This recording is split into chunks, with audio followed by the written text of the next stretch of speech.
अब ममता बनर्जी ने, अभी मैं खबर पढ़ रहा हूं तो मैं क्यों कह रहा हूं कि मुस्लिम अपीजमेंट से भी ज्यादा खतरनाक है। मुस्लिम अपीजमेंट का यह है कि वो वक्फ को कह रही है कि हम खारिज कर देंगे इसे, हमारी सरकार आएगी तो हम खारिज कर देंगे। 2011 से सत्ता में है, 2026 में उनको 15 वर्ष हो जाएंगे। और यकीन मानिए मुस्लिम मतदाताओं के अधिक होने के अलावा कोई और वजह नहीं है कि पश्चिम बंगाल में चुनाव जीत सके, लेकिन वो है। बाकी उनका भी अपना फ्रीबीज मॉडल है, बाकी उनका भी अपना सिंडिकेट मॉडल है।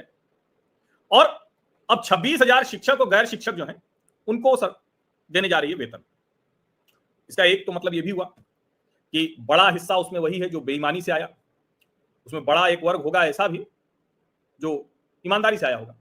50-50 भी मान लें तो दोनों बड़ा नंबर होता है, 13-13, 26,000।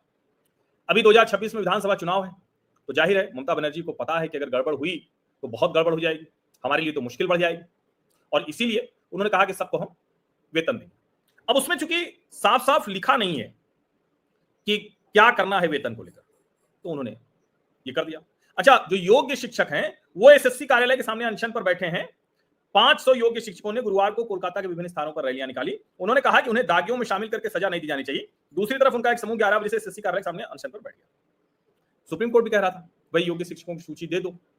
सवाल यह कि ममता बनर्जी योग्य शिक्षक की सूची देंगी जैसे ही, तो जो बेईमानी से गए हुए शिक्षक हैं, और मैं फिर कह रहा हूं इसमें उनका दोष कम है, उनको लगता है ना कि भाई ठीक है चलो अगर हो रहा है तो हम कर लें, लेकिन सवाल तो यही है कि क्या ये जो योग्य और अयोग्य शिक्षक के बीच में ये कोई कर सकता है क्या, कोई मुख्यमंत्री कि वो कहे कि अरे नहीं अब तो हम वेतन तो देंगे, ये क्या कोई कर सकता है क्या?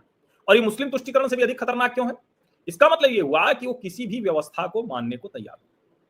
ममता बनर्जी पूरी तरह से जो संवैधानिक व्यवस्था है, जो संघीय ढांचा है, जो लोकतांत्रिक व्यवस्था है, उसको मानने को तैयार है।